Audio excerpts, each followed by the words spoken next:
Have you ever encountered something that cannot be explained by logic? A coincidence that hits your thoughts, fears, or hopes too precisely? A situation where you suddenly feel that reality seems to wink at you, giving you a sign? Perhaps you just brushed it off as chance. Or maybe you thought, what if it's not just a coincidence? What if all this is part of a deep, invisible mechanism that connects your consciousness to something greater? Today, I want to talk to you about a phenomenon that Carl Gustav Jung called synchronicity. It's not just a theory, it's a way to look at the world differently. Jung described synchronicity as meaningful coincidences, events that are not causally related but are so resonant that they simply cannot be ignored. Imagine you think of someone you haven't seen in years, and suddenly they call. Or you ask yourself a question, and just a few minutes later, you see an inscription that gives you the answer. This is not magic. This is not mysticism. This is a structure of reality that we are only beginning to understand. Synchronicity is the moment when the outer world responds to your inner world. When a strange, illogical, yet absolutely real connection arises between thought and event. Such moments can be missed, but if you start noticing them, they will begin to happen more often. Because perhaps attention is what triggers this process. You can call it whatever you like: intuition, a sign, a response from the universe. But the essence is this: reality is not as rigid as it seems. Sometimes it bends, sometimes it plays with you, sometimes it seems to whisper, "Look closer." Jung believed that such coincidences happen when our unconscious comes into interaction with the world. And this is not just a beautiful idea. This is an observation confirmed by millions of people around the world. We live in a stream of information, sensations, and meanings. And sometimes these meanings come together into something whole, into something that goes beyond statistics, into something that awakens you. But in order to understand synchronicities, it's important to accept a simple truth. Not everything in this world follows the logic of cause and effect. We are used to believing that every event is the result of some action. But synchronicity breaks this model. It does not obey conventional logic. It follows meaning. Imagine a map of the future with an infinite number of possible paths. Each of your choices is a deviation from a likely scenario. And the less predictable your choice is, the less predictable the space around you becomes. It is in these moments that synchronicities begin to happen, because you have stepped beyond the standard route. There are several types of synchronicity. The first is precursors. These are coincidences that happen a few hours or days before an important event. You may feel them as a premonition, as if reality begins to tremble before the storm. You start seeing strange signs, noticing repeating symbols. It's not always good. Often such coincidences are a warning, a signal that you are on the edge of change. The second type is deviations. They occur when you take an action that goes against your habits, your logic, the expectations of others. For example, you suddenly decide to take a different route, quit your job, talk to someone you've been avoiding. At this moment, you leave the likely timeline, and reality responds. Events begin to occur that seemingly couldn't have happened if you hadn't gone against the flow. Think about this. What if synchronicities are not anomalies, but clues? What if they are signals that you are approaching something important? Not everything should be treated as a coincidence. Sometimes a coincidence is an invitation to look more carefully at what is happening. Quantum physics has long suggested to us that the observer affects the observed. That reality, in fact, is not fixed, that it exists as a probability until it becomes a choice. And when you make a decision, you change not only your life, but the very structure of what is possible. In moments when you are aware, when you live not on autopilot, but from a true inner impulse, you become the source of synchronicities. You become part of a deeper game, one where cause and effect take a backseat and meaning takes the lead. The meaning of your choice, the meaning of your life, the meaning of your awakening. Synchronicities are not proof that the universe cares about you. They are rather proof that you are part of it, that your thoughts and actions are not isolated, that they are woven into a greater structure where everything is connected. We've simply forgotten how to feel it. You can start noticing synchronicities today. Just pay attention to signs, to patterns, to the feelings that accompany certain events. You don't need to rationalize everything. Sometimes it's more important to feel. This is just the beginning. We'll return to the other types of synchronicities, their meanings, and their sources. But the most important thing you need to understand right now is this. The world is not chaotic. It is not a set of random accidents. It is a system of meaning. And if you're ready to listen, it will speak to you. Synchronicities don't just happen. They become an answer to your inner state, to your path, to the choice you've made, or haven't made yet. When you begin to change, when your inner world shifts, reality responds. Sometimes very subtly, sometimes clearly. But if you truly listen, you begin to understand this language, especially in moments of transformation. This is the third type of synchronicity, expansion synchronicities. They appear when you go through serious inner growth, insight, awakening. As if something within you unfolds, goes beyond the old shell. This change creates a ripple in the fabric of reality. Archetypes, symbols, dreams, repeating images. All of this begins to intertwine, forming a map of change. And if you are sensitive enough, you can read that map. Expansion synchronicities don't speak directly. They speak in images that must be deciphered. They are like dreams, but with your eyes open. They are like a whisper, loud enough for you to feel it, but not clear enough for you to just take it as an instruction. It's an invitation. It's a challenge. It's a test of your awareness. The fourth type is message synchronicities. This is when you receive a clear sign. It might be a number, a word, a song that plays at just the right moment. It might be a random conversation overheard on the street that suddenly answers an inner question. Sometimes you feel as if someone is speaking to you, not with a voice, not with words, but with something else. These messages can be inspiring, or they can be disturbing. It all depends on what you need to hear. Repeating symbols are the most important indicators. They must be tracked, recorded, and understood in context. When you see the same thing in different situations, ask yourself, what does it want to tell me? What meaning does it carry? Your task is not to seek answers outside. Your task is to recognize the echoes within yourself. The fifth type is manifestation synchronicities. This is when a thought, feeling, or intention suddenly materializes in the external world. You think of a person, and they appear. You concentrate on an idea, and you see it take form. It's not just coincidence. It's reflection.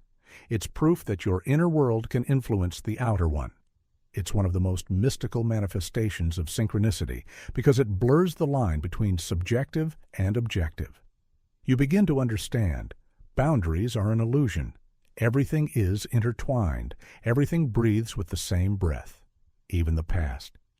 Sometimes manifestation synchronicities feel as if you influenced the past to change the present.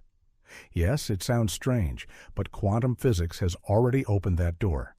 Experiments show that our choice in the here and now can change what happened earlier, at least within observable reality. The past, it turns out, is not cemented. It can be malleable if you are conscious. The next level is false synchronicities, artificial ones. They look like signs, but in fact, they are not. They are fake. They can be used to manipulate, and they often appear when you are vulnerable, when you're searching for meaning at any cost, when you want to hear a sign, and hear it even if it's false. Sometimes they come from people, sometimes from non-human sources. Entities the ancients called demons or daemons are capable of tailoring reality to your ego to lead you astray. They can stage signs and coincidences that don't lead to growth, but to destruction. That's why intuition is so important. The inner response. If something feels too pushy, too literal, too desirable, stop. Listen. Real synchronicities never manipulate. They point, but they respect your freedom. And if you're ready, you will hear the right thing. Artificial synchronicities are like flashes of advertising in your mind. They play on your fears and desires. They're sweet like a trap, convincing like a lie.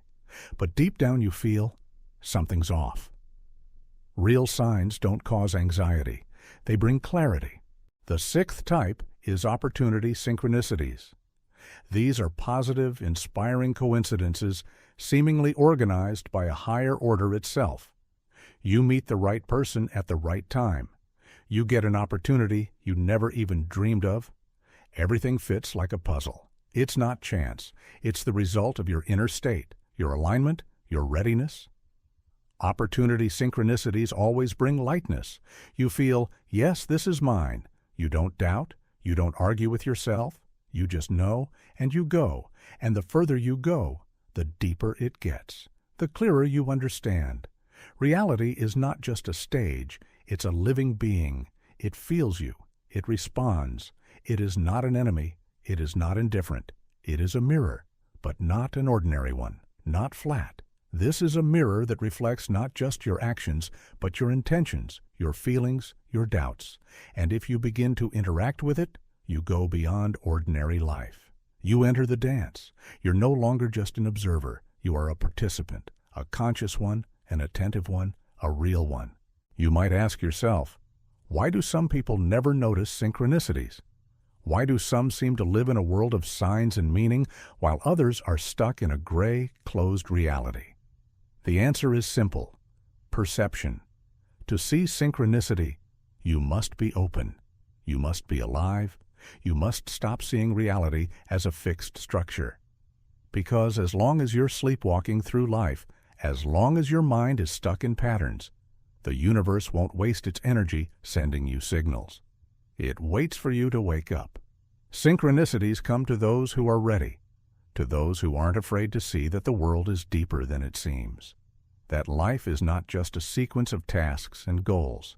It's a message. It's a process of unfolding.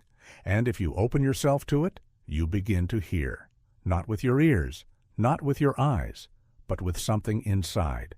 So what can you do to make synchronicities happen more often? How can you tune yourself to that subtle level of interaction with reality? First, trust. Trust in the simple fact that the world might be intelligent, that it can have a dialogue with you, that it's not blind, not deaf, not empty. It is alive. Second, attention. Stop rushing. Slow down. Notice repetitions, coincidences, random conversations, numbers, symbols. Anything that stands out from the background might be a hint, but only if you're looking, only if you're tuned in. Third, honesty with yourself. If you live in lies, if you're unwilling to see the truth even within yourself, you won't see it in reality either. Because synchronicity is a mirror of your path. And if you've turned away from it, no direction will be shown. You must be honest about what you seek, about who you are, about what you're afraid of, because that is what the mirror will reflect. It will bring it all to the surface. Fourth, inner growth. The deeper you go within, the more the world begins to speak to you, because you begin to resonate with something greater than yourself, because you stop being noise and become signal. Everything you do for your growth, reading, reflecting, meditating, sincere conversations, even moments of solitude, all of it makes you more sensitive to signals. All of it opens doors. Fifth, letting go of control. You can't force synchronicity to happen. You can't schedule it like a meeting. It doesn't work that way. It's not a tool for manipulation. It's a language of trust. When you let go of the need to know everything, to understand everything, to control everything, you give the world space to respond. And then synchronicity comes, as confirmation, as comfort, as advice, or as a challenge. It can be different, but it's always precise, and it always comes at the right time. But what if you don't see any synchronicities? What if everything around you seems silent and empty? Then ask yourself, do you truly want to hear, or do you just want proof? Because if you're only looking for confirmation of your expectations, you won't hear the truth. Synchronicities aren't there to validate your ego. They're there to help you go beyond it. Maybe you're already getting signs, but ignoring them, because they're not what you expected, because they're saying something you don't want to hear, because they're inviting you onto a path that scares you. But that is what's real. And if you start walking, you'll see how reality begins to change. Not magically, not like a fairy tale, but for real. People will start to appear at just the right moment. Ideas will come, answers, unexpected turns, coincidences that couldn't be random. It will be nonlinear movement. It will be a dance, but you have to take the first step. Synchronicities don't come to those who sit and wait. They come to those who act, who doubt, who make mistakes, but keep going. Because movement is the language of life. And if you move, you speak with reality. And it responds. How do you know a synchronicity is real? It's simple. After it, you feel lighter, even if it challenges you, even if it stirs something inside. It doesn't cause internal tension. It doesn't demand explanation. It just happens, and you know it's for you, intuitively, without doubt, without debate. You just accept, and keep walking. With every such moment, you become a bit closer to yourself, a bit clearer, a bit quieter inside, because synchronicities don't shout, they whisper. And the less noise there is in your mind, the more clearly you hear them.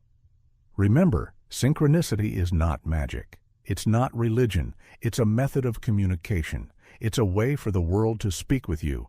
It's not an answer to the question, how? It's an answer to the question, why? Why you? Why now? And if you're hearing it, it means you're ready. And if you're ready, you can move forward. You are not a coincidence. You are a part of meaning. You are a phrase spoken by the world. And all you can do is listen for the next words and reply in your own way, quietly, sincerely, truly.